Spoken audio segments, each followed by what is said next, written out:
All right, ready to get started? All right, let's do it. Welcome to Class 8. This is our last batch of new content. Hopefully you should be excited about that. And it's not that bad. The stuff tonight, the chi-square distribution, it's a good chance to reflect on some of the stuff we've already done, but in and of itself, it's a fairly concise concept. So we will study this chi-square distribution. This chi-square test will allow us to test for things such as, are two proportions different? Are two variables independent? We can relate that to our regression analysis. Last week we looked at, or 2 weeks ago, we looked at regression analysis and said, is the amount of time you spend online linked to the amount of money you spend online? This is another way we could test that same thing. And we'll also look at how we can use it in the same way we tested proportional differences, like is one proportion different from another? Chi-square is just a different way to do that. And chi-square is a better known test, or I wouldn't say better known, but just more widely used test among statisticians. So if you're presenting your data and you say, I did a chi-square test, then that will often go over well. It will go over well for a couple reasons. One, because people who know stats will say, oh, she did a chi-square test. It's good. It must be right. The other thing is people who don't know what chi-square means, they won't question you on it. You're sort of like, oh, okay, chi-square. Sounds like you did something smart. And if they do question you on it, there's some very simple ways you can explain it. And you can explain it without using too many complicated terms like confidence intervals and ranges and that sort of thing. So I want to jump right in with an example tonight, which I think will put all of this in context for us. We'll go through this fairly lengthy example that I've started to outline on the board. Once we get done with that, you'll have it. You'll have all the pieces for chi-square. And I've got some slides which we'll use to reiterate that and do just a couple more examples to make sure it's reinforced. All right, so unless there are any questions, I will jump right into this example. So suppose you go out and sample 100 men, 100 women. You're trying to do a poll, see who's supporting Donald Trump versus Hillary Clinton. And you ask this question, of 100 men, 100 women, do you support Donald Trump? Of the men, 58% say yes. Of the women, 45% say yes. All right, so that's the data that we have. And tonight, with the chi-square test, we're going to look at these three questions. First, are these two proportions statistically different? So looking at this, 58%, 45%, you think maybe, yeah, those are different, right? 58% among men, 45% among women. There's a difference there. Okay, but the problem is this is just a sample. It's a sample of 100 men, 100 women. So how confident are we about saying the whole population is statistically different? So that's the first question we can answer with this chi-square. Are these two proportions statistically different? Make sense? All right, second question we'll look at. Are gender and support of Donald Trump independent? What does that mean? Well, it means if we were to say they were independent, then we would say being a male or female has no bearing on whether or not you support Donald Trump. That's what independence would mean. All right, if you tell me someone is a man, I have no idea whether or not they're more or less likely to be a Trump supporter. That's what independence would mean. And if they are not independent, it would essentially mean if you're a man, you're more likely to support Donald Trump. Or it could be vice versa. If you're a woman, you're more likely to support Donald Trump. So independence. Now, you may have realized that these first two questions are pretty similar. Maybe even the same process in determining the answers to these questions. Because if these two proportions are statistically different, meaning the whole population of men has higher support than the whole population of women, well then that would mean yes, Well, no, they're not independent. And yes, there's a link between being a man and wanting to support Donald Trump more, being a woman and supporting Donald Trump less. Does that make sense? All right, I'll ask if that makes sense. We'll stay on that for just a minute because I know it can be a little confusing, but there's really no reason it should. We just need to stop and think about it for a minute. And the bottom line is going to be answering these questions with the chi-squared test, we can do exactly the same way. So you've got more good news for tonight.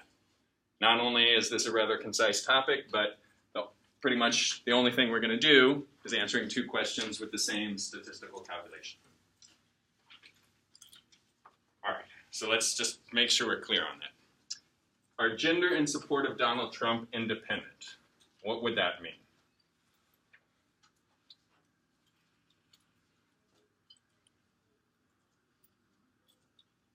No correlation. Yeah, there's no correlation between being a man and having more support of Donald Trump or less support of Donald Trump. In other words, you tell me someone's a woman, that gives me no more information about whether or not that person would support Donald Trump or not. Also, it might mean, is this percentage in the whole population different than 50-50? Is it something different than that, or different than, it doesn't have to be 50-50. Donald Trump could have 55% support among everyone. So the question is that the same for men and the same for women? So what would it mean if gender and support of Donald Trump are not independent? What would that mean? Go ahead. They depend on one another. Yeah, Like that's right. say- What do you mean by depend on? And if you can say someone's a man, you can say that they're more likely to support Donald Trump than a woman, or vice versa. Yes. Your support of Donald Trump depends, to an extent, on whether or not you're a man or a woman. All right, that's what it would mean if I were to say that they're not independent. All right, so if I say gender and support of Donald Trump are independent, that means there's no relationship between your gender and whether or not you support Donald Trump. Men and women support Donald Trump in an equal fashion. Doesn't have to be 50%. It could be whatever that percentage is. And of course, are these proportions statistically different? I think we have that one. Okay, third question, which we can answer with the chi-squared distribution. We won't spend too much time. We'll just discuss this, and I'll tell you that you could answer this. If I say that Trump has, suppose, 53% support among men and 49% support among women, do these data prove me wrong? So I'm saying Trump has 53% support among women, 49% support among, 53% support among men, 49% support among women. But here's the numbers I got when I did the sample. It's different than what I said, right? Is it different enough to prove me wrong? Maybe, maybe not. We could do a chi-square test and try to figure that out. We could do some other things that we've already talked about, but I just want you to understand the question that's being asked. I'm saying the whole population, 53% men, 49% women. You take a sample and you come up with something different than that. Is that conclusive enough to prove me wrong? right. Is that okay, Tim? What do you think? Can someone paraphrase that for me while I take a breath?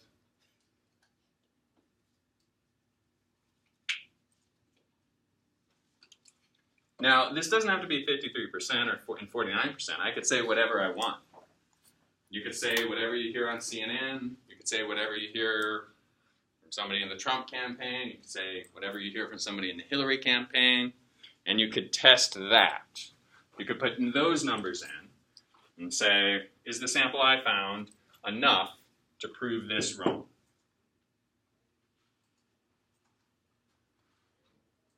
Does that make any sense? So we took a sample, but it's just a sample. We don't know for sure what the whole population is.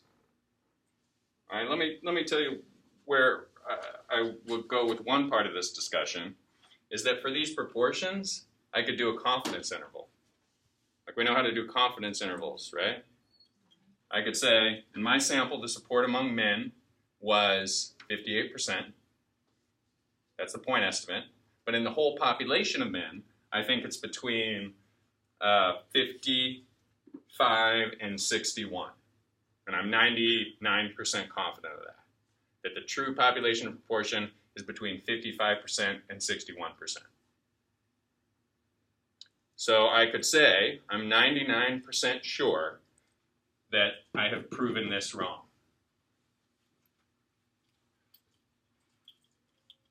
Does that make sense? Okay, so I could do that with confidence intervals and proportions. And now we're going to learn a different way to do it with the chi-square test. And as I mentioned earlier, chi-square test has some advantages. It's a little more concise, can be a little bit better received, depending on who you're talking to. All right, so everyone understand this last one? Now, can I use this sample to prove any assumption wrong?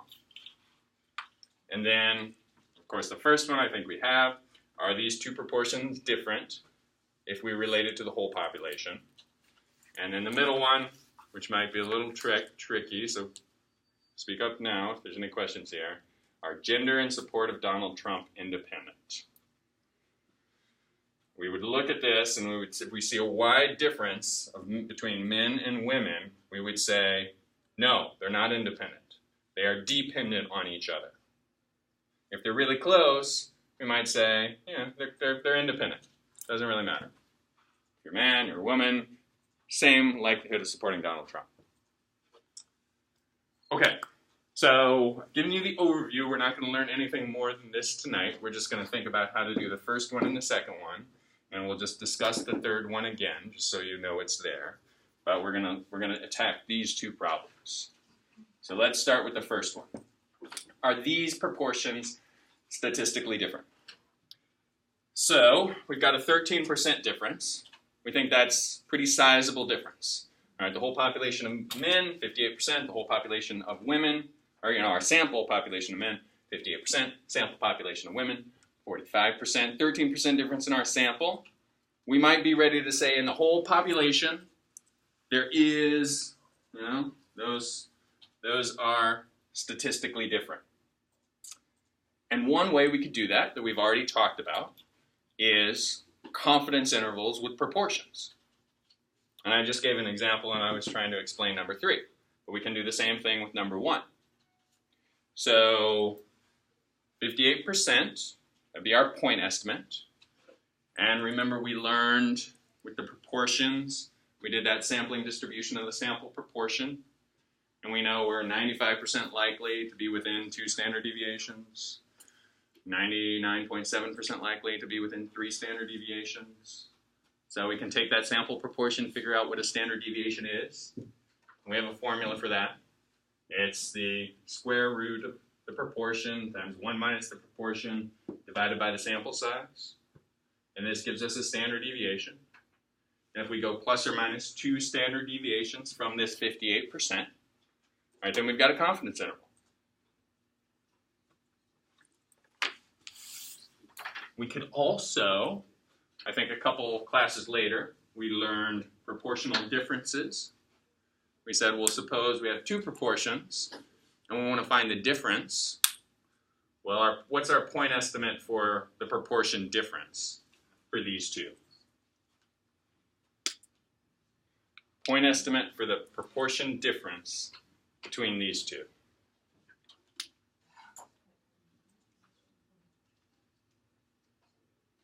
No real calculation should be required. 13%, exactly. So our point estimate is 13%. It could be a little bit more than that. It could be a little bit less than that. All right, let's see what this confidence interval would come down to. And as long as the confidence interval doesn't cross 0, then we would say, oh, yeah, we're confident that there is a difference. So we could attack it this way, we could attack it this way. Let's just look at this way for a minute. We might take the 58%, we might say min, all right, this is the same example I gave a minute ago.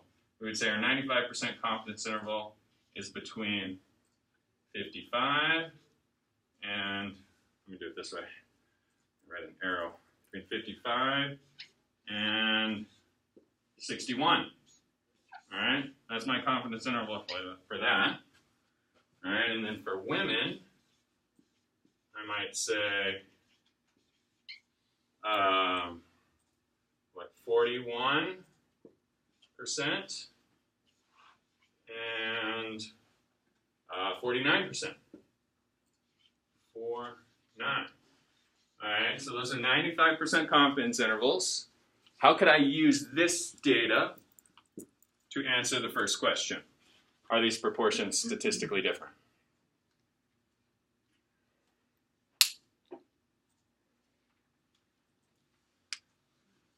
So let me write this, 95% confidence intervals.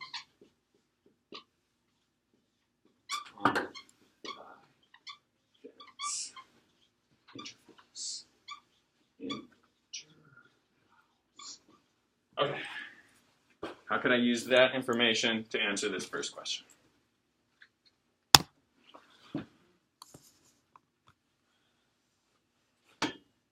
Same as checking to see if the proportions fall within that range. Yeah, I like where you're going. Keep talking a little bit more. If it does, then If what does? if it falls within that range. If what falls within what range? The proportion for men fall in the range for men. Well, they do, right? All right, 58, and that's how how did I get these confidence intervals? Let's back up a minute. I'm going to come back to you, Natalie. First, how did I get these confidence intervals? Go ahead, Crystal. Did you do 13 above and 13 below? No. I start, what's in the middle? What's my starting point for this? What's the middle point of my confidence interval? 58. Yes. And then what did I do from 58? 3. Yeah, like 2 above, 2.1 above, 1.94, 1.96 above. Standard deviations. How did I get standard deviations? Sampling distribution of the sample proportion thing. We've done that before. Okay, so I did that, and I came up with confidence intervals for the proportion of men, confidence intervals for the proportion of women. And you all know how to do that. And this is what we came up with. So now I want to know, how can I use what I came up with to answer this question? Are these proportions statistically different? Meaning this proportion and this proportion. It's 58% significantly different than 45%. Ed, go ahead, Scott. You're saying that they don't fall like within each other? Yes. Okay. Ooh, got nervous there for a minute. All right. Yes. So they don't cross each other. Right? So we're 95% confident of what? That they're statistically different. That's right. We are 95% confident, or even a little bit more, that they're statistically different. But we are at least 95% confident they are statistically different because I did 95% confidence intervals, and as Sky said, those intervals did not cross each other. You like that? All right, so that's one way I could do this. I could also do it this way, with proportion differences. And the starting point would be 13, and then I would say, actually, let me just do that. When I just do that, proportion differences.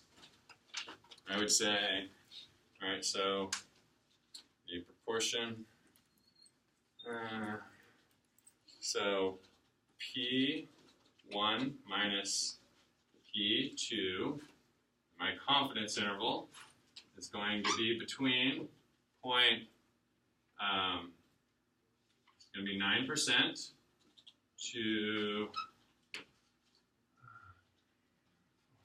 17%. All right?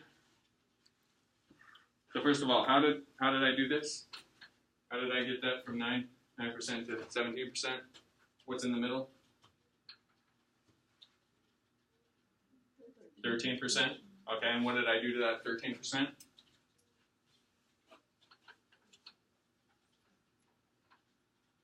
Plus or minus the standard deviation, right? And I calculated that somehow. And let's just say I came up with between 9% and 17%. How could I use that information, to answer this first question?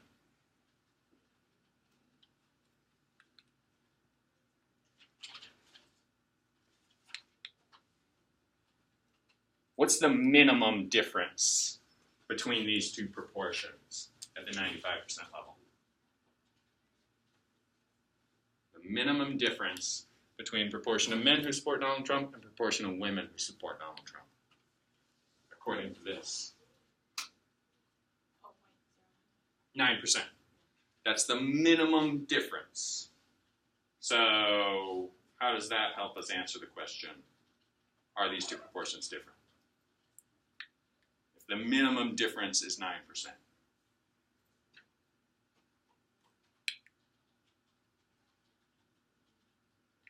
Would we say, no, they're not different, or yes, they are different?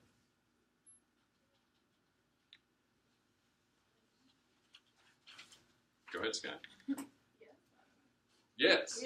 Maybe there's something the way I'm asking the question is confusing. But the minimum difference is 9%. So we're 95% confident that there's at least a 9% difference. So we would say, yeah, there's a difference. There is a difference. These proportions are statistically different using this method.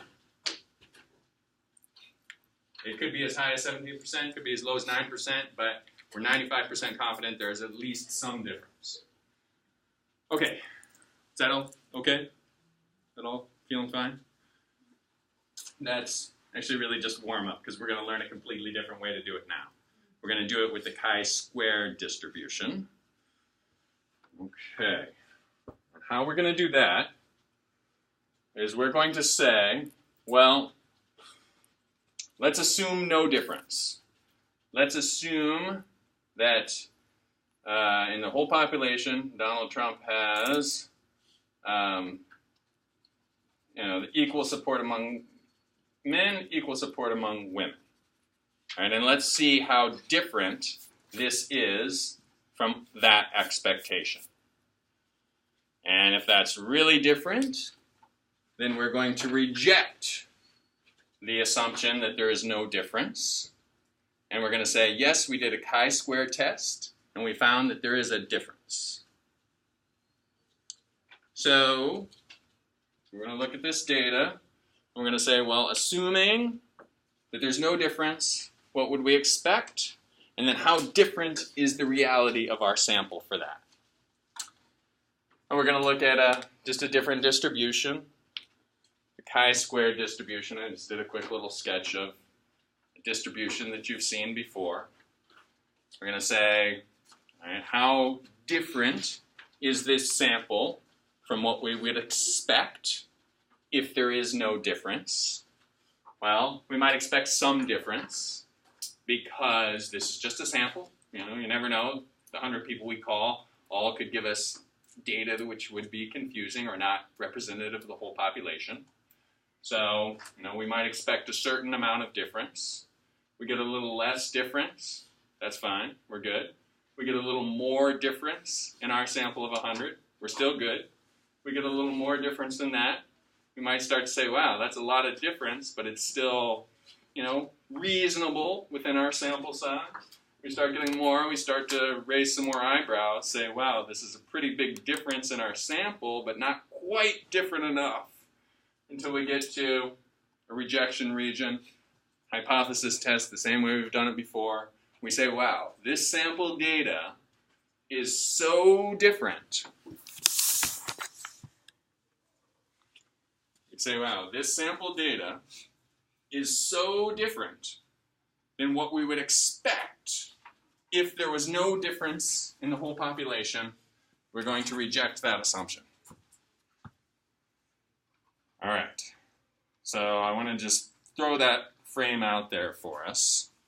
Think about how we're going to pose this question. And actually, it looks like I have it right here. So sorry if that wording got confusing.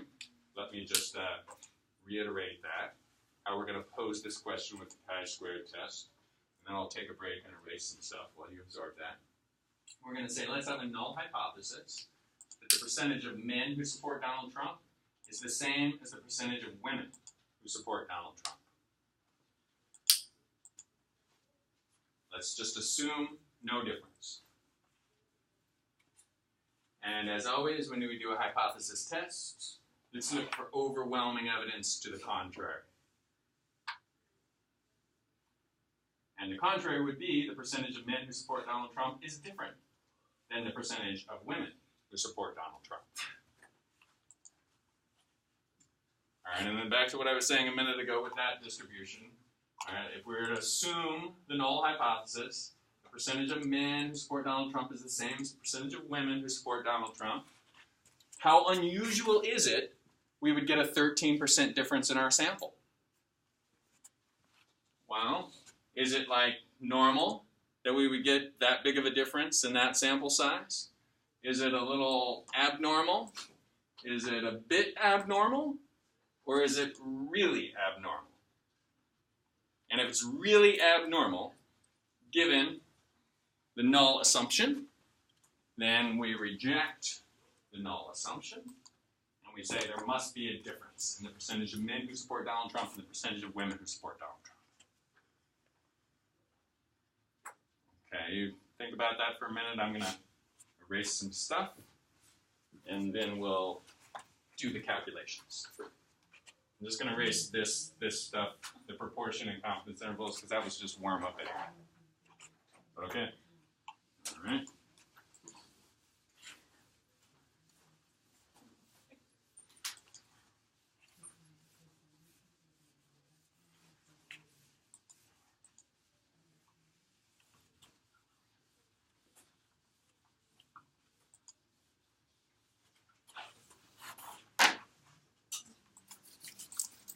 Okay, so let's think again about where we are. We're trying to answer this question. Are these proportions statistically different? The 58% of men who support Donald Trump, 45% of women who support Donald Trump. Is there a difference in the whole population based on our 100-person or 200-person sample? So, how are we going to set up our hypothesis test? Can someone just reiterate this back to us? In our attempts to answer this question, are these proportions statistically different? How do we set up that hypothesis test? Why do we do it that way?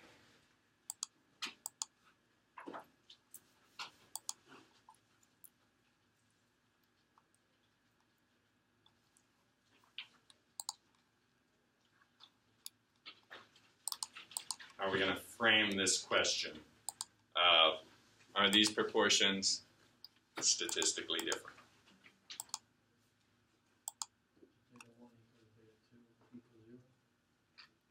Beta what? Beta? Beta 1. What's beta 1? The number of men equal the number of women equals 0.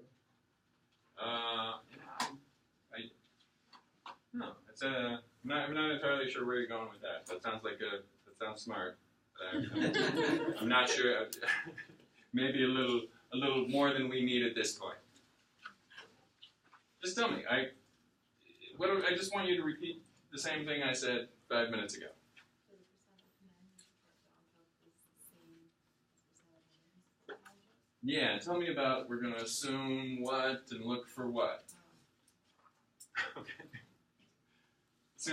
Assume what, Tim? Assume equals to 0. Assume this is true. Okay. We're just going to assume this is true. And we're going to look for what?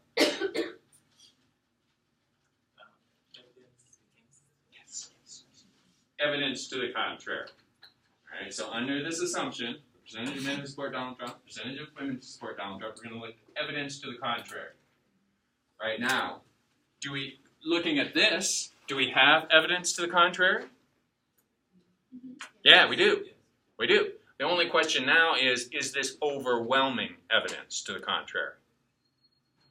This is evidence to the contrary simply because these are different. Because they're even 1% different. We'd say we have evidence to the contrary. Is it enough? So, we're going to do something very similar to what we did with the F-test, what we did with the Z-test, all the distributions we've learned. We've had the same kind of rejection region type of scenario. We said, well, if we're assuming what Tim says is true, the null hypothesis, then based on our sample's not going to be exactly the way the population is. There's going to be a little bit of difference there. So we would expect, if we were to run this sample 10,000 times, we might get this much difference more often than any other difference. We might get a little less difference, we might get a little more difference. Is it so different that we're going to reject what Tim says is true and assume the alternative? So, two things we need. One, we need our cutoff point. All right, to where we say we have overwhelming evidence to the contrary. And to get that cutoff point, we're going to look in the back of the book on the chi-square test. We're going to say 5% significance, 1% significance. This is how many degrees of freedom, this is how many things we're dealing with. And we'll get that critical value. We'll get our cutoff point. The next thing we need is a calculation of the difference. All right, assuming the null hypothesis, let's do some calculation of this difference. So we want two things. We want our critical value, aka the cutoff point, what we're willing to believe. Second thing we need is the difference in the actual sample. So the cutoff point is just looking in the back of the book. Let's do that later. That's just getting familiar with the table. It's not going to be that difficult. The test statistic. Let's think about how we calculate that right now. All right. So the way we do it with the chi-square is we put that same information into a larger table, and we want to look at 4 categories: percentage of men who say yes, I support Donald Trump. Conversely, the percentage of men, or it's actually raw numbers. We don't use percentage when we use chi-square. We use the actual numbers. 58 men said yes. 42 men said no. 45 women said yes. 55 women said no.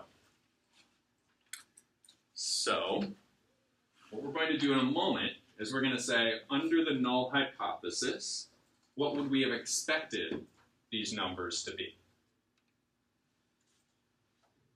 Under the null hypothesis of there is no difference, percentage of men who support Donald Trump is the same as percentage of women, what would we have expected these numbers to be? We'll do that in a minute. Are they the same? Okay, yeah, they would be the same, right? Men and women would be the same, yes, and the same no. Now, it may not be 50-50, because we can have lots of people who support Donald Trump or lots of people who don't support Donald Trump, but we would expect men and women to be the same, absolutely.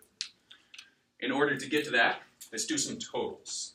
So the total number of people who said yes, 55 plus 45, help me out.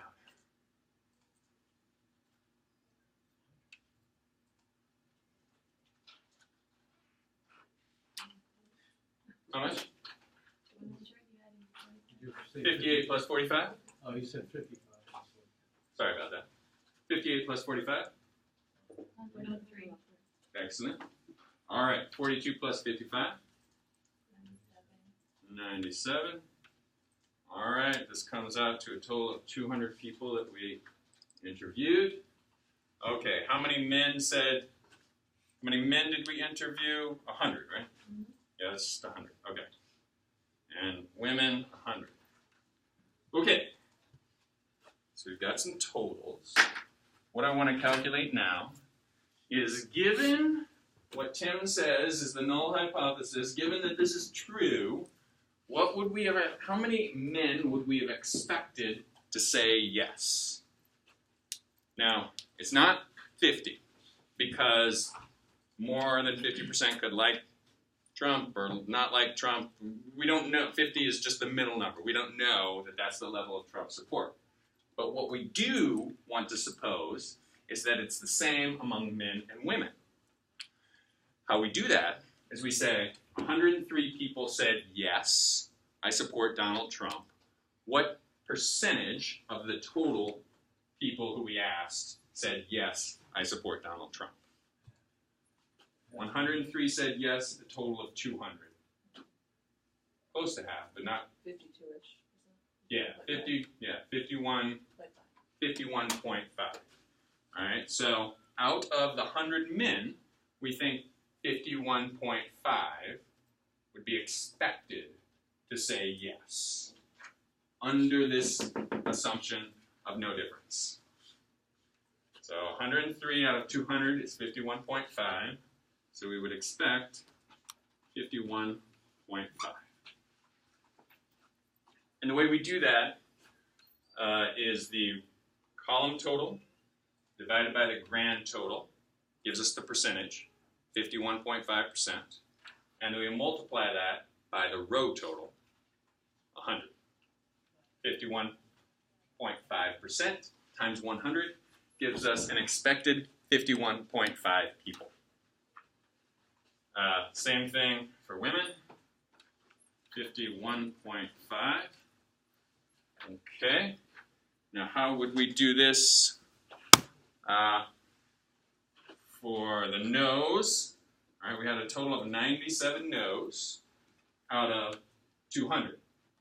What percentage said no, I do not support Donald Trump? Total. 48.5. Okay, 48.5. And then we take 48.5 times 100 here, 100 here. It's easy. 48.5. 48.5. All right. So we've got our observed numbers in the sample we did, and we've got our expected. Now let's just talk through those expected numbers again. How did we get those expected numbers? Under what assumption do we expect them? Those are the two questions. First, under what assumption do I expect those numbers in red?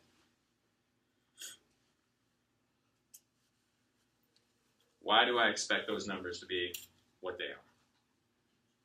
You expect it to be true.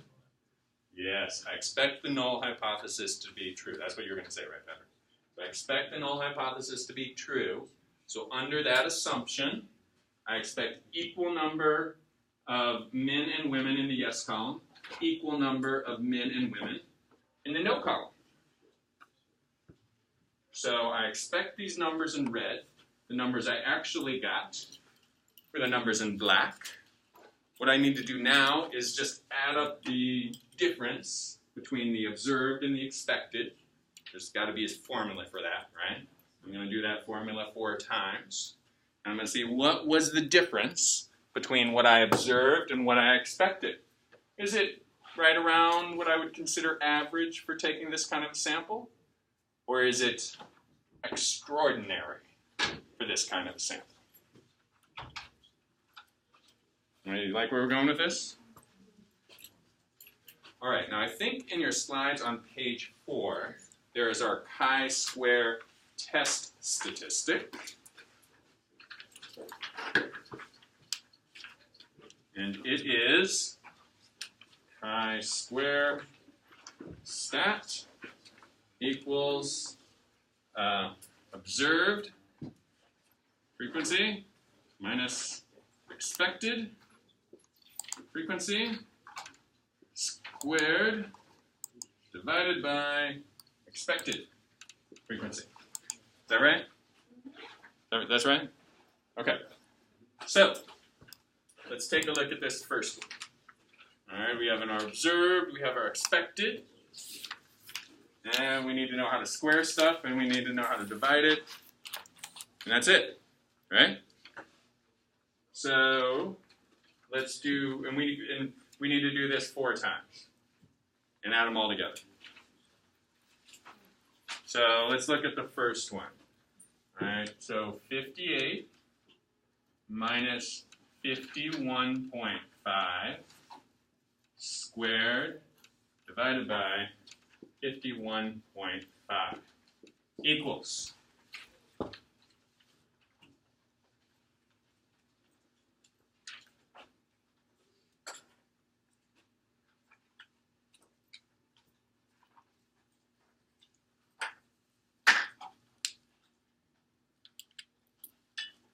Alright, just blurt it out if you have it. 0.126. Oh wait, hold on, it's sorry.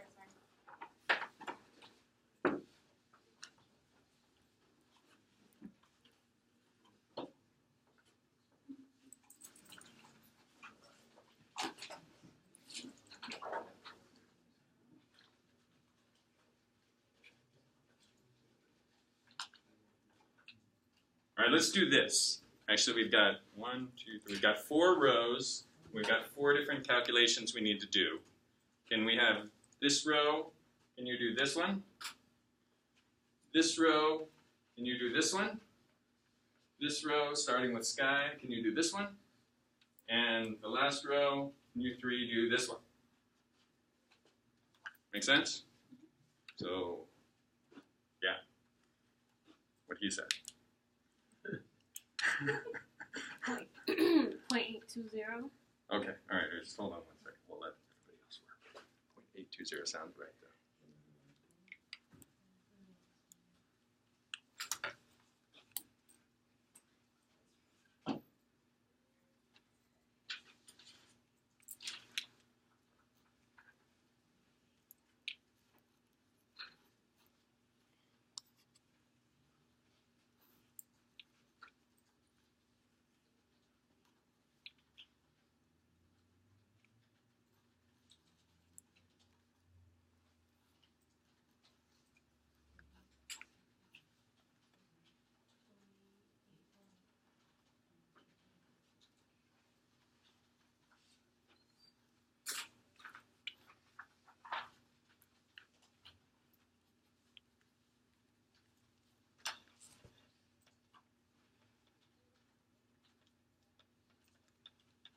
Are you ready? You need another minute?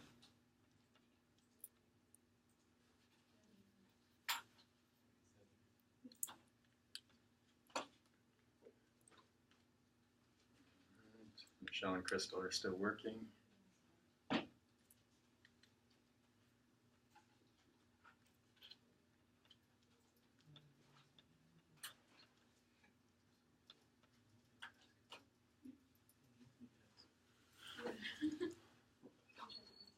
All right, ready, Maciel? Maciel, sorry. 0.820. 0.820, the first one. All right, and then this one, what do we got? What do we have in row number 2? 87113. 87113, I like it. All right, and row number 3, what do we have? 0.71. 0.871. All right, and last row?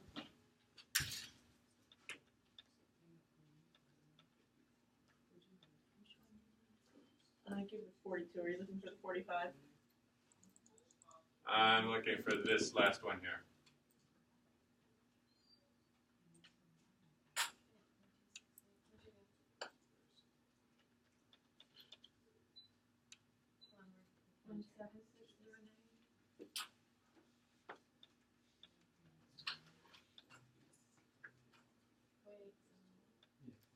Tim, you like 0.8? Yeah, 0.8711. Crystal, you like 0.87? Okay. 0.8711. Okay. You like all those numbers? The 87113 should be, the first one should be 0.8203. Wait, this one? Yeah. 0.8203. Okay. All right. Good. All right. So let's add those 4 together. What do we get when we add all 4 of those together?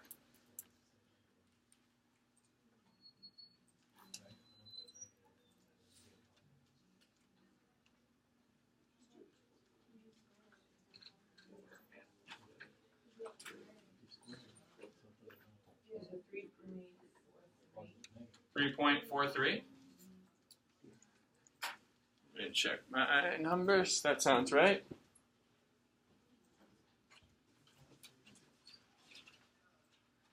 It makes sense because one ends up being negative, the other ends up being positive. There's two numbers in this. Okay, yeah, I got 3.38, but I'll go with 3.43. How much you get, Tim? 3.38. 3.38? Okay. I may have rounded. 3.38. Okay, we've got it. We have our chi-squared stat. Not cubed, squared. Chi-squared stat. All right, that's how much variation according to the chi-square calculation we got between what we observed and what we expected, assuming this is true. So, we've got chi-squared stat equals 3.38. All right. What's the other thing we need to answer this hypothesis test? Critical value. Yes. So, all right. This looks a little unusual. Is it unusual enough? Is it past our threshold of what we're willing to believe? Okay, so let's say we like a significance level of 5%. Significance level 0, 5. All right, now I need to teach you degrees of freedom for the chi-square distribution. Degrees of freedom equals column minus 1 times row minus 1. Okay, we have 2 columns and we have 2 rows. So for this, it's 2 minus 1 times 2 minus 1 equals what?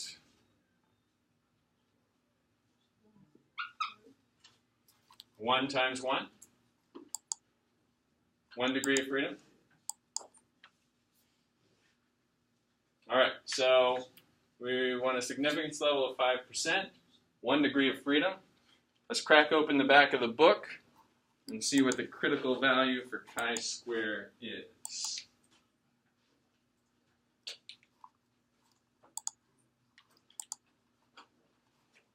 So yeah, so we've got degrees of freedom in the left-hand row, and we've got area in the upper tail. Chi-square is always going to be a one-tail test because when we square everything, we're going to get all positive differences. So we want the 5% in the right tail if we're looking at a 5% significance level.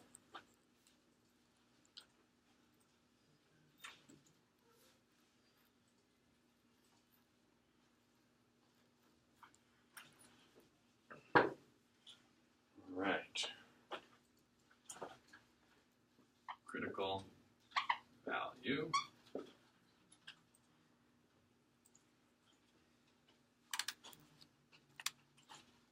All right, what do we have for the critical value? Anyone have it? 3.841. 3.841.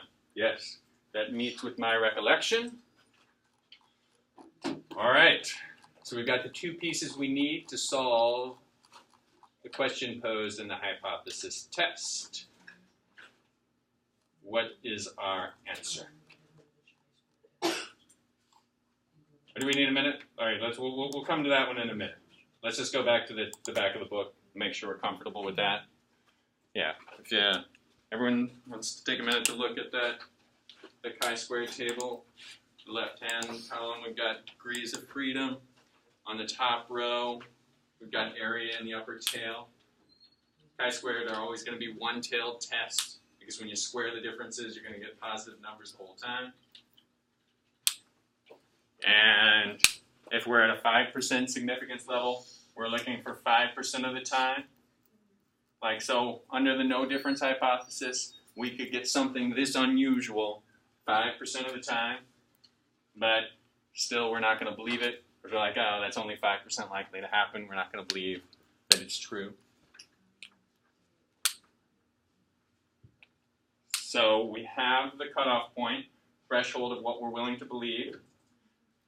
And then we have our chi-squared statistic, which is how different this data was from what we would expect, assuming that this is true. So we're ready to announce our decision.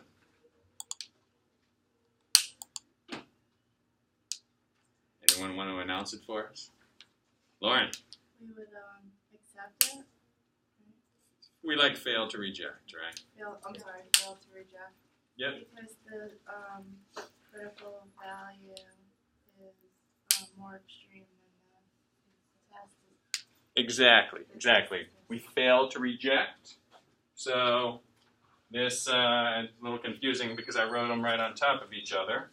But the critical value here, cutoff point, is 3.841. Right? And our test statistic is, let me do a different color, is right here somewhere.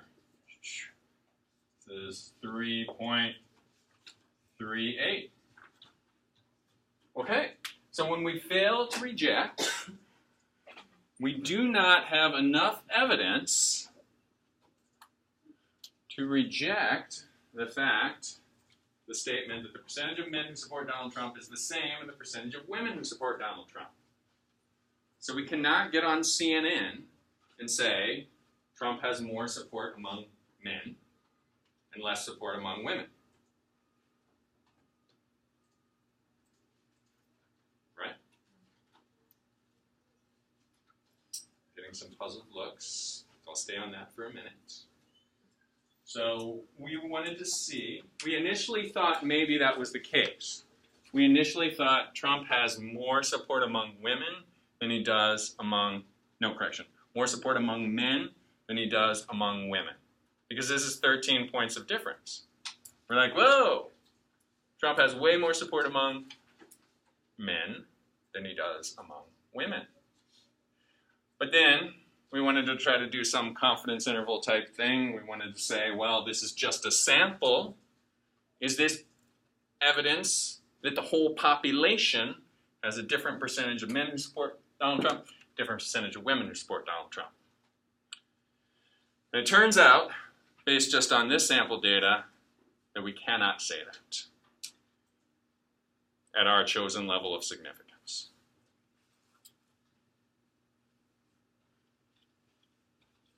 We cannot say that there's big enough difference between what we observed and what we expected under this hypothesis. So we cannot reject the statement that the percentage of men who support Donald Trump is the same as the percentage of women who support Donald Trump. And again, we cannot get on CNN and say Donald Trump has more support among men than he does among women. Unless, how would we have to adjust our model to be able to say that? We can't change this. But what could we change in order to say that?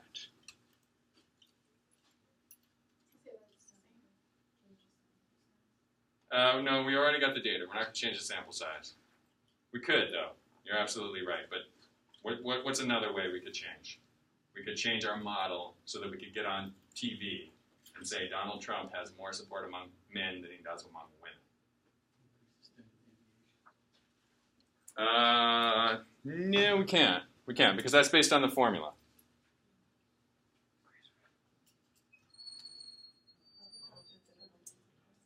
Our significance level. All right. So if we're Kellyanne Conway, we go to Donald Trump and we say, how confident do we need to be about this? And Donald Trump says, oh, I don't know, maybe 60, 70% confident, and you're good. All right, we're at a 5% significance level, so there's only a 5% chance we could be wrong. If we're willing to accept maybe a 10, 15% chance that we could be wrong, then we can say it. Make sense? So here, we're only willing to accept a 5% chance that we could be wrong. But if we increase that, we're willing to accept 15% chance then we could reject this null hypothesis and make this statement.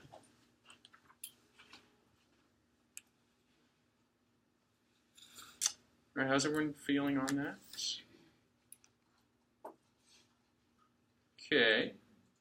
Well, you'll be happy to know that the second question is solved exactly the same way. Remember we talked about this in the beginning of class. All right, the question of are gender and support of Donald Trump independent? Well, that's really just saying, is there a different proportion of men who support Donald Trump and a different proportion of women who support Donald Trump? So we're going to calculate this exactly the same way. We're just going to word our hypothesis in a slightly different manner. Let me go ahead and I'll just write that down while you're absorbing that.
Okay, so null hypothesis, gender and support of Donald Trump are independent. Meaning, independent factors, I have no way of knowing whether or not you are more or less likely to support Donald Trump based on whether or not you're a man or a woman. Independent factors. No relationship, whatever. Alternative, gender and support of Donald Trump are not independent. Which would mean there's a different proportion of men who support Donald Trump, different proportion of women who support Donald Trump. We would go about this test in the same manner. We would assume that this is true. Gender and support of Donald Trump are completely independent. Well, what would we expect to see under those assumptions? Gender and support of Donald Trump completely independent. Nothing to do with each other. Well, out of the 103 people who said, yes, I support Donald Trump, if they, gender has nothing to do with the fact you support or don't support Donald Trump, we would expect half those to be men, half those to be women. That's what we would expect under the null assumption. Same thing, the 97% who said no, we would expect half to be men, half to be women. That's what we would expect under the null hypothesis.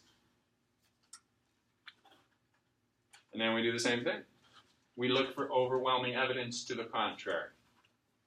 All right, is it different than what we would expect under the null hypothesis? Well, it's a little different. But if we want only a 5% chance of being wrong, ultimately, then it's not different enough. It does not fall into our rejection region. It does not pass our threshold of what we consider so unlikely to happen.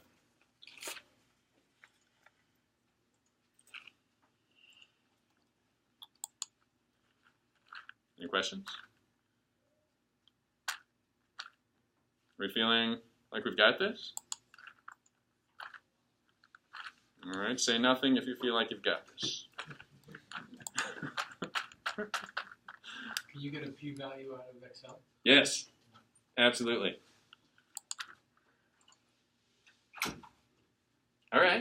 So that's chi-square.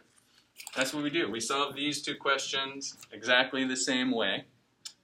This is a test for proportion differences, and this is a test for independence. So you'll say I did a chi-square test for proportion differences, or you'll say I did a chi-square test for independence. The third thing we could do, which is almost exactly the same as the way we would solve the first three, is what we call a goodness of fit question. That's if we have some numbers and we're trying to test them. All right, I threw out 53% support among men, 49% support among women. Say, does this sample data, what is the goodness of fit with my supposed assumptions? And I would have these numbers as my null hypothesis. I would say I believe the null, 53% among men, 49% among women. That's my null hypothesis. I assume that to be true. Look for overwhelming evidence to the contrary. And because there's just a tiny difference, I decided let's not worry about it. Let's just concentrate on the ones that are exactly the same and give us a chance to get comfortable with those.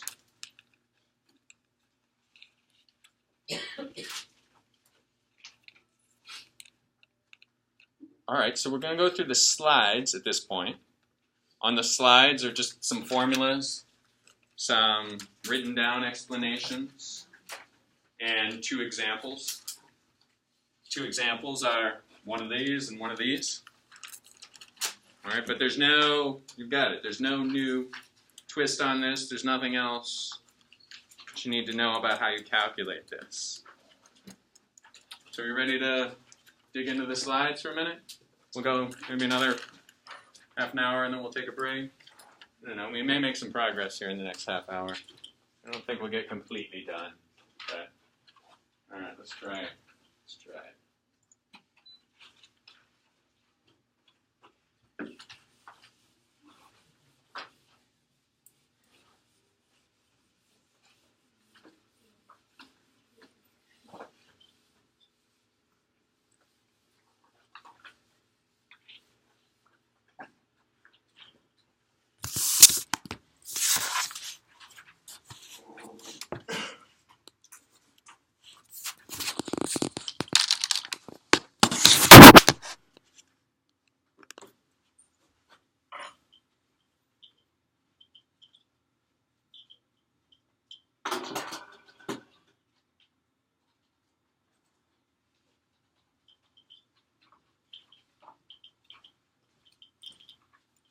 What happened? Is one of those lights burnt out? I don't know what happened.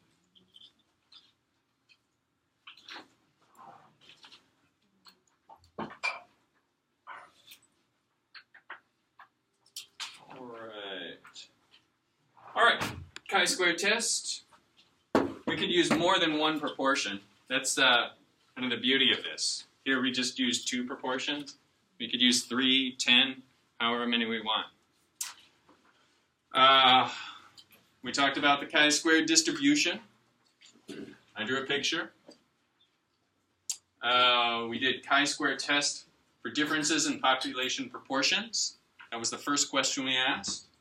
Then we did chi-square test of independence. And I said that's solved exactly the same way as the chi-square test for differences in population proportions. And then the last thing for discussion only, chi-square goodness of fit. How well does this supposed data, or this supposed assumption that someone's making, how well does it fit the sample that we took? Chi-square is made up of the sums of squared normal deviance. Notice it says z-scores here. Now, I didn't really talk about this, but if you see it in your textbook, there is a way that we could put this in terms of z-scores, like number of standard deviations above and below what we would expect, that will come out to exactly the same numbers. So it's the formula. It relates very closely to z-scores. And that's the way it's described, but I just took a shortcut and brought you right to the the simplified formula. All right, shape of the distribution depends on degrees of freedom. All right, we talked about this. We would expect some difference between our sample and the expected frequencies. All right, the question is how much? There's so much difference between our sample and what we'd expect. And we say, well, something's going on here. Let's reject the null hypothesis. Chi-square test for differences in population proportion. This is the first thing we did. We said, all right, can be used to test for equality of multiple populations proportions. The first thing we did is we said population proportion 1 equals population proportion 2. Now, let me go back to what I said here. The percentage of men who support Donald Trump is the same as the percentage of women who support Donald Trump. I could have just written that like this.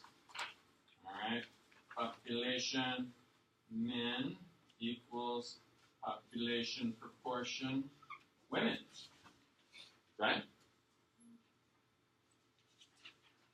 Pi men equals pi women. So that's the pi 1 equals pi 2 equals pi 3, so on and so forth. Here we just did 2. You could do as many as you want. 3, 10, 20. And you'll do it the same way. You'll put them in a table, just like we did. You'll add up the chi-square calculation for each one. And if you get overwhelming evidence to the contrary, you'll say not all the proportions, population proportions, are the same. Rejecting this null means that at least one of the proportion is different from the others. Good? All right, testing procedure. Show a table of observed sample frequencies. In our case, it was the men who said yes, the men who said no, women who said yes, the men who said no. Build a table of expected. All right, what would we expect under the null hypothesis? Calculate the chi-squared values. I had each row do a different chi-square value. Apply the decision rule. Critical value. If the chi-squared stat is greater than the chi-squared critical value, then reject. Or, as Patrick pointed out, we could get the p-value from Excel. And if the p-value is less than the significance level, reject. All right, and there we have it written down, degrees of freedom. Number of rows minus 1 times number of columns minus 1. All right, good, good. Yes, all right. And this is, I think I directed you this in the middle of our work. This is how we get the chi-squared statistic. Observed minus expected squared divided by expected. Add them all up. In our case, we did that 4 times. But of course, there could be more rows. There could be more columns. We'll add up each little box. Don't add up the totals. I guess we just use the totals to help us with our calculations. All right, so we're going to do this example, and then again we're going to go back to the test for independence. We're going to do that example, and again this is just to reinforce. This is the same process we did with the Donald Trump calculation. So let's do it. Alvaredge Communications has just received 3 shipments of cell phone shells that it uses in its assembly process. Each shipment is from a different supplier. You want to test the proposition that the proportion of defective shells is the same for all 3 shipments. You inspect a random sample of 200 shells from each shipment and find the following number of defectives. All right, so shipment 1, 6 defective, shipment 2, 26, shipment 3, 22. You want to conduct a hypothesis test using a significance level of 5%. So, these 3 shipments are from 3 different suppliers. Maybe you think one supplier is better than the others. All right, what's your first thought when you look at this data? Shipment 1 2, 3, all from different suppliers. You could say supplier 1, 2, 3. What's your first thought when you see that? What might you do to impress the management team?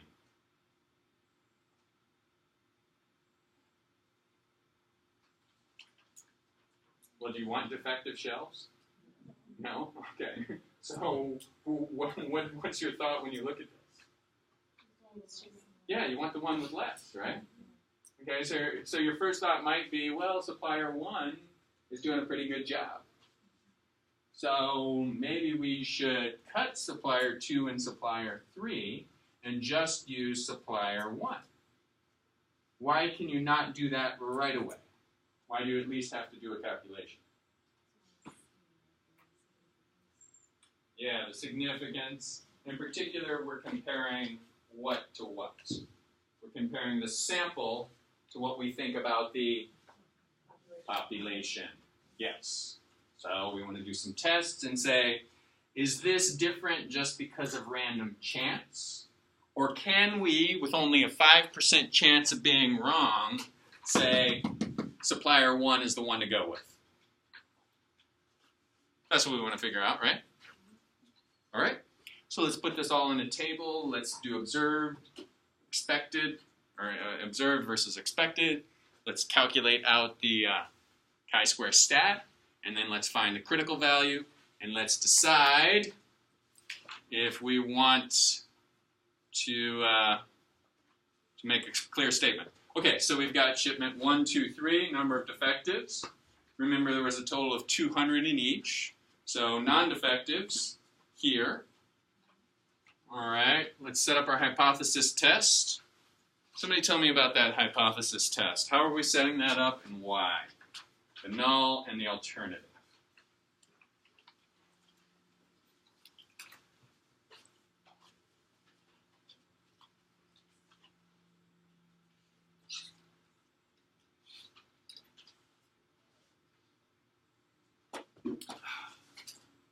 Can you help us out, Tim? Tell us why we're setting up the null and the alternative.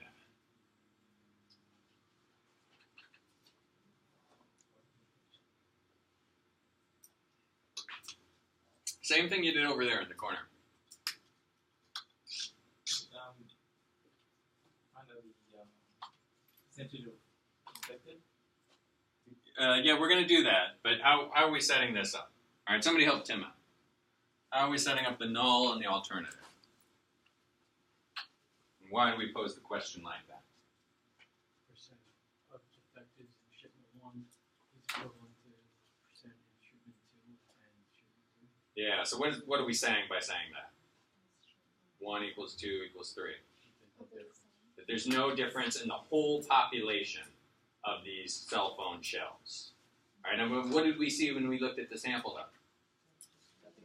Yeah, we saw a little bit of difference. But now we're saying, all right, let's just assume no difference in the whole population. All right, and then what do we look for? Overwhelming evidence to the contrary, yes. And if we find it, we're going to reject that and assume that not all proportions are the same. And we can go to our boss and say, supplier 1 is the one to go with, supplier 2, not so much. We have overwhelming evidence to support that. All right. Now remember, we did this column total divided by grand total times row total. To direct your attention over here, this is our column total. 103 people said yes out of a total of 200.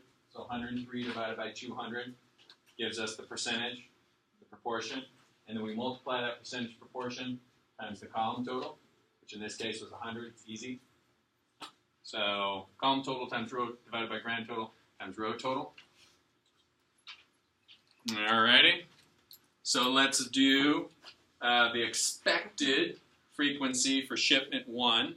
All right, we had a total of 54 defective cell phone shelves, a total of 546 non-defectives.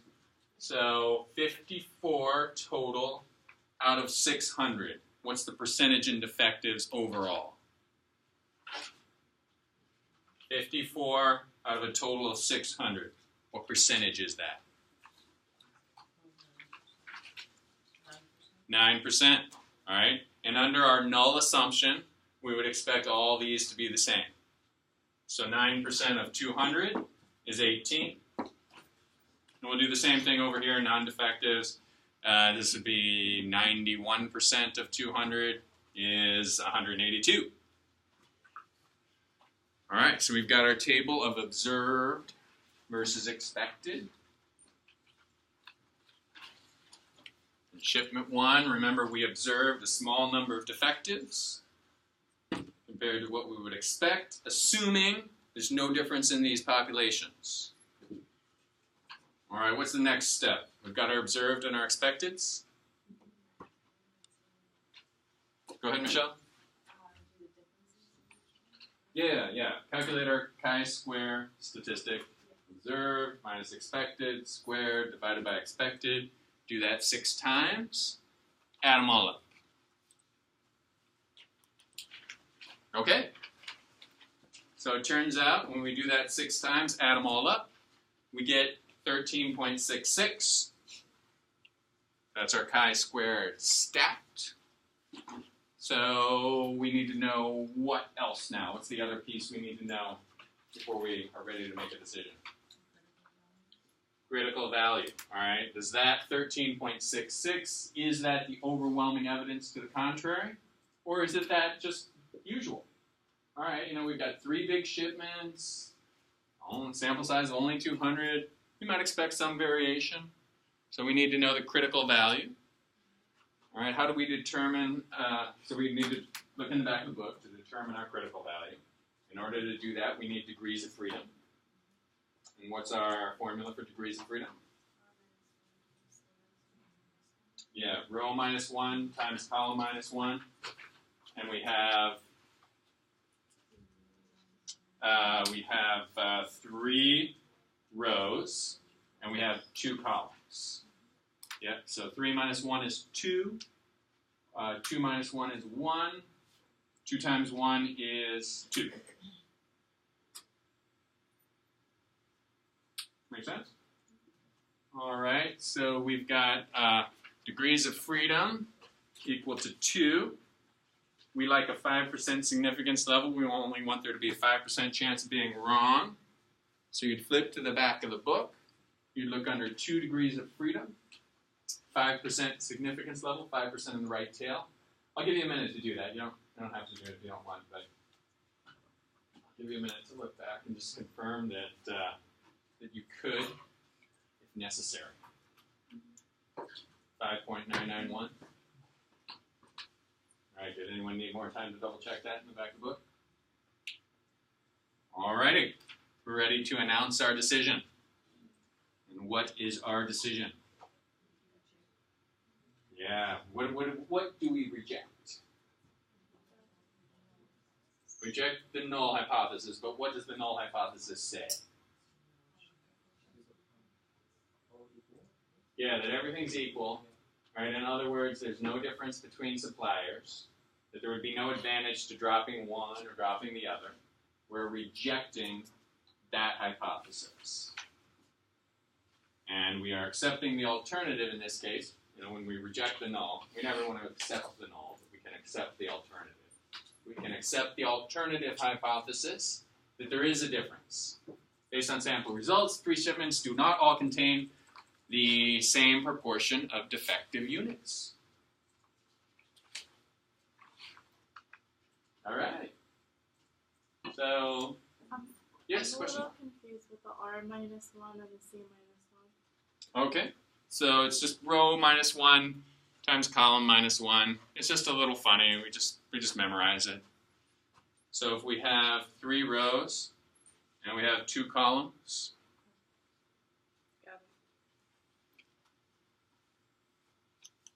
all right. Other questions on that? Okay. Yeah. You have it. We got 2 examples. We did Donald Trump. Now we did this cell phone thing. All right, ready to keep going? I need a break. Keep going. If you want a break, raise your hand. All right. What do you think? Should we overrule Mike, or I don't know. I don't care. You want to take a break or keep going? You guys decide. I don't know. Give Mike and me a look. Is it alright if we keep going, Mike? Okay. Okay. Test for independence. Let's reiterate, what does this mean? Two factors are independent. What would that mean? Feel free to use Donald Trump as an example. Go ahead, Tim. There's no relation between No relationship between them. All right? Whether you're a man, you're a woman, doesn't matter. It doesn't affect how likely you are to support Donald Trump, for example. All right, so we can do a test for independence. Two factors are independent of each other. Build a table, rows and columns. Null hypothesis, the factors are independent. No relationship between the two things. Alternative, the factors are not independent, meaning they are related. All right, we need overwhelming evidence before we're willing to say that they are related. This summary is the same as the previous slide, or 5 or 6 slides earlier, the proportion test. Get your table of observed, expected, compute the chi-squared value, apply the appropriate decision value. Critical value version or p-value version, degrees of freedom, exactly the same thing. This is also the same. Just if you look in your textbook, you'll see the formula twice. To determine expected frequencies, column total divided by grand total times row total. The chi-squared stat, observed minus expected squared divided by expected. Add up all the columns, add up all the rows. That's why the I and the J just means all the columns, all the rows. Okay? All right, I think we're ready to go with an example. I'm a little ambivalent about using this example, and I think you'll see why. All right, let me just go ahead and use it. Use it for purposes of classroom education. Situation. The table below shows grades for a random sample of business statistics students at Bandon University over the past 5 years, along with a measure of class attendance. We want to test the hypothesis that student grade and class attendance are independent. What would it mean if student grades and class attendance are independent? There's no relationship. Well, in other words, what does that mean, Michelle? It doesn't matter if you come to class. It doesn't matter if you come to class, it's not going to affect your grade. Alright, so let's do some calculations, see what we come up with. So we have, over the past 5 years, a total of 1,000 students. Let's look at these. We've got students that got A, B, C, and D, and then we group them into students who missed 3 or fewer classes, and students who missed 4 or more classes. Now you notice there's a good chunk who missed 4 or more. 540 who missed 4 or more classes versus 460. Maybe this is maybe they're an athletic school, they're away at like team events, or they're a party school, they don't go to class. So a good chunk of students who didn't go to a lot of classes missed 4 or more. The reason I point that out is because there's a good chunk of students who missed 4 or more, we would expect a few more to be in each category. Right? If most of the students didn't come to class, then most of the students would be in this category. So right off the bat, just because there's 180 who got A's who missed a lot of classes versus 160 who got A's who came to most of the classes, we can't make any real assumptions yet until we look at observed versus expected. But here's the data. Missed 3 or fewer, missed 4 or more, A's, B's, C's, and D's. So let's calculate our observed versus let's calculate our expected, and then let's proceed from there. First, we're going to set up our hypothesis. Grade is independent of attendance. Doesn't matter if you come to class. That's what the null hypothesis says. Independent. Alternatively, and I'm sure we're going to find evidence to the contrary of this, right? We have to find overwhelming evidence to the contrary. And once we do, we're going to say grade is not independent of attendance. meaning you need to come to class to get a good grade. All right, so expected frequencies. So out of the 1,000 students, we had 340 A's. So that would be 34%, right? So 34% of total students got A's. So we want to take 34% of this chunk who missed a bunch of classes, 34% of this chunk who only missed 1, 2, or 3 classes. All right, and we get 34% of 540, we get 183.6. When we take 34% of 460, we get 156.4. So these are, I don't want you to be confused because these numbers are different. When in the examples we were looking at earlier, these numbers were the same, just for simplicity. But this is the reality of it. We had 34% total students got A's, so we need, for our expected frequency, the 34% of this number, 34% of this number. All right, so we've got our expected frequencies. Let's put this on a table, look at our observed versus expected. Just go ahead and take a look at those 6 cells for a minute. Let's get comfortable with that. Take a look at the observed versus expected. Tell me what you're seeing. It might go one direction or another in proving or disproving our null hypothesis.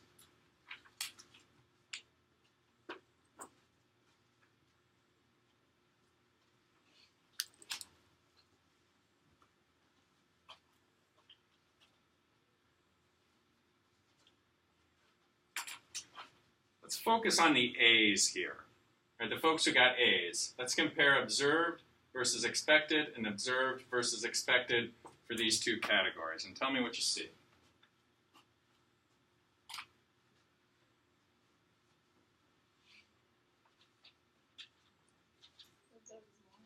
Go ahead, Scott. The observed is more for 3 or fewer, and then it's less for 4. Okay, so the observed is more, so the students who missed fewer classes, the observed is more than the expected. What does that mean to you, Sky? What might you be tempted to think about concluding? We're not concluding yet, but what might you start to think about concluding? So the expected is under what assumption?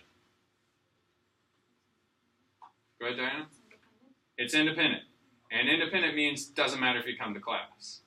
So the expected number is under the assumption that it doesn't matter if you come to class. But what do we see when we look at the actual numbers, at least in this cell? Well, Sky pointed out that the observed is actually a little bit more than what we would expect under the doesn't matter if you come to class assumption. So what might we be starting to think about maybe concluding in a few minutes down the road? That the null hypothesis can be accepted. Rejected. Rejected. All right. And so what does that mean? And just give me the language. Yeah, you have to come to class, right? Okay. So we're seeing a little bit of evidence. It's not a whole lot, just looking at this cell, that it matters if you come to class. Because we have a few more students getting A's than we would expect under the it doesn't matter if you come to class assumption. Now, what do we see about the students who missed a bunch of classes? Crystal, were you raising your hand or just stretching? All right, never mind, Crystal. Crystal, you can speak if you want, but this question is the same. What do we see once we look at the initial data in that cell? That the expected is higher than the observed. Yeah, wait a minute. Yes, that's right. The expected is higher than the observed. So what does that mean to you? Yeah. So we we would expect, under the assumption that it doesn't matter that you come to class, we would expect 183.6 A students. But we only got 180 A students. So that's a little bit less. Right? Might get us to start to think about, well, if you miss a whole bunch of classes, then it would actually affect your grade. It would actually go down. So we see in this cell, we see the students who came to class got a little bit more than under the it doesn't matter if you come to class assumption. And we see in this, the students who skipped class got fewer A's than we would expect under the it doesn't matter if you come to class assumption. All right, so I'm satisfied. I'm ready to say it matters if you come to class. Right? I'm okay with that. Yep, 160, 180 is observed. And the ones with the decimal points are the expected. All right, so what do you think of that? I'm confident. All right, I see evidence. You know, you have a better chance of getting an A if you come to more classes. And you have a chance, you have a lower chance of getting the A if you skip classes. I'm comfortable with that. What do you all think about that? Are you with me on that? All right, I'm maybe leading you a little bit astray with that. I'm being a little bit facetious when I say I'm comfortable with that. Because I just, as a stats professor, I'm just looking for any evidence to say it matters, whether or not you come to class. Tell me what you think about that. What do you think about my comfort level just looking at those 2 points of data? Are we okay making that assumption right now? No? No. What do we need to do? What do we need to do before? Go ahead, Sky. We need to do the rest. We need to add up all the chi-squared, observed versus expected, squared, divided by expected, and then we need a critical value. Okay, so let's do that. Let's, for the first cell, remember we're doing observed minus expected squared divided by expected. We do that 8 times. And what do we come up with? What is our chi-squared statistic? Chi-square statistic, excuse me. How much? 1.002. Okay. So we've got a little variance from what we would expect and what we observed. All right. Is that overwhelming evidence to reject the it doesn't matter if you come to class hypothesis? In order to answer that, what do we need to do? What's the second step we need to do?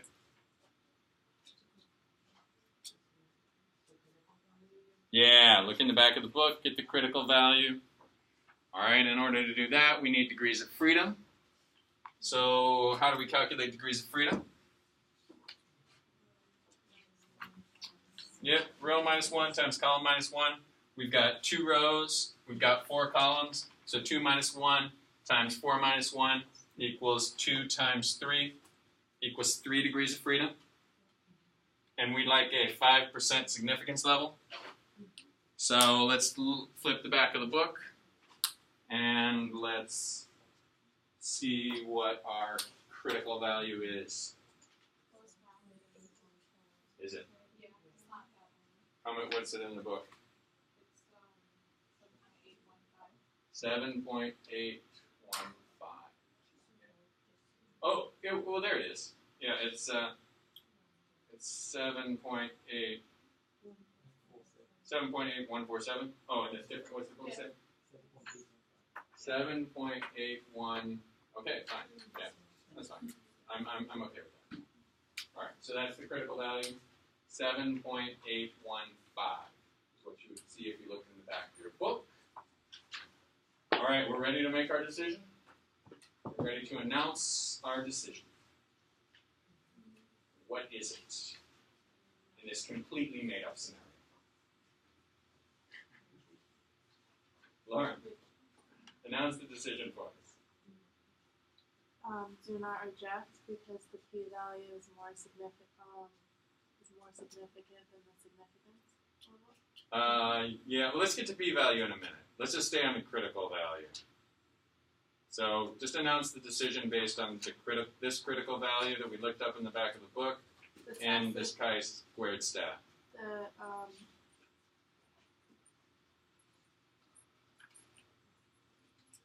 The tested statistic is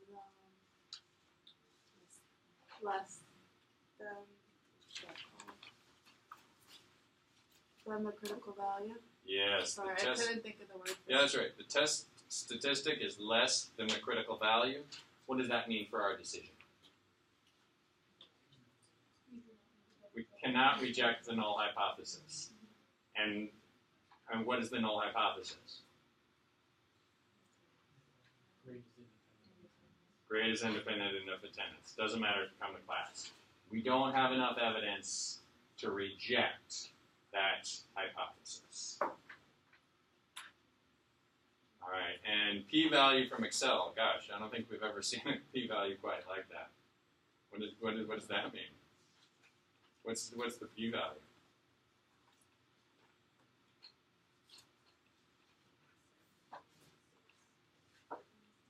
I'll give you a hint.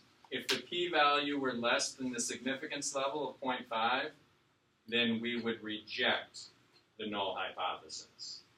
So the significance level is 5%. If the p-value were less than 5%, we would reject. But it's not less than 5%. What is the p-value? Yeah, almost 80%. A p-value of 80%. So it's perfectly reasonable, perfectly likely that we could have this variance that I spent maybe too much time talking about. You know, a few more students got A's when they came to class, a few less students got A's when they didn't come to class. All right, that's with the sample size that big, it's perfectly reasonable. It's something that extreme could happen 80% of the time. Easy. So, all right. So let's just sum that up. Can I have someone just clearly announce the accept/reject decision and tell us what that means in layperson's terms? Yes, Crystal. Do not reject the independence null hypothesis because the x-stat is less than the critical value and the p-value is greater than the significance level? Yes. And in lay terms? That doesn't matter if you come to class or not. Okay. Any questions? I saved this for the last class. So now you know. Yeah, I think these numbers are made up, by the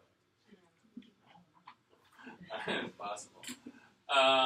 Okay, so then we talked about this goodness of fit, which were just discussion only. You can see exercise 14.4 for details. It's almost exactly the same. There's just one little nuance that is different when you're calculating degrees of freedom.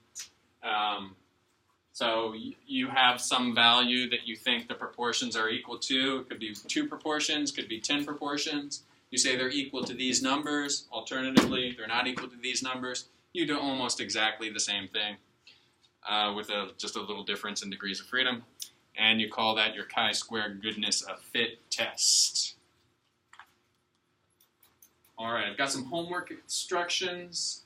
I decided I wanted to cut out the goodness of fit homework problems. Don't want you to worry about those. And there's also some initial problems where you're actually doing this in terms of z-scores. I decided to skip that. So just do these 1, 2, 3, 4, 5, 6, 7 questions. And then in your quiz, you will have 2 questions. One will be a proportion difference question.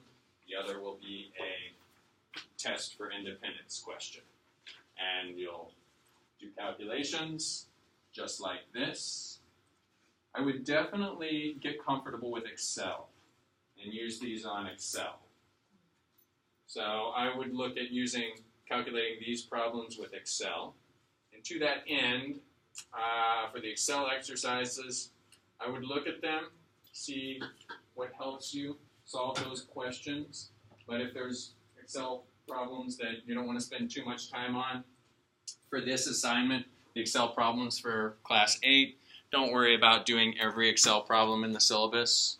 Just do the ones that get you comfortable with solving the chi-square tests the way that you're comfortable solving the chi-square tests. I've seen students do it one of two ways. One, they'll construct 3 tables like this in Excel, just do it by hand.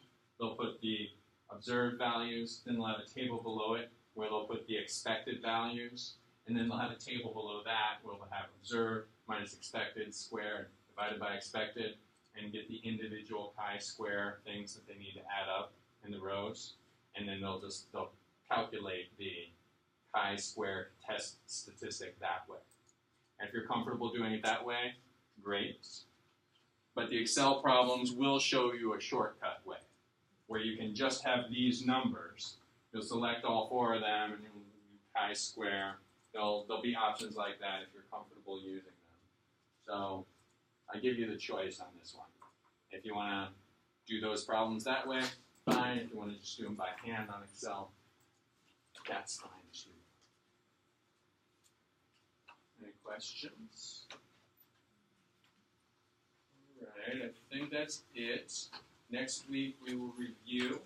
And again, you've heard me say it over and over again. The way we'll review is by looking at the quiz problems. So I would really start to think about looking at some of those quiz problems between now and next week. Because if you have a really good idea of how to do all those quiz problems, the review will make more sense to you. And the truth is, we won't get through every problem. It would take us maybe 4 or 5 hours to get through every single problem. So I will try to ask you which problems you want to focus on, and we'll do those on the board.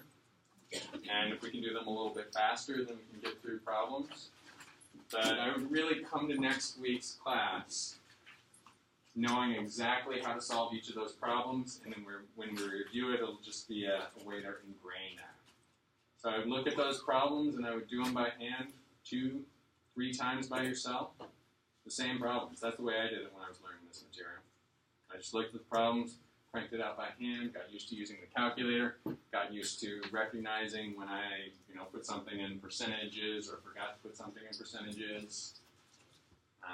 Okay, so great. I'll see you next week. I'll be here if you have any questions.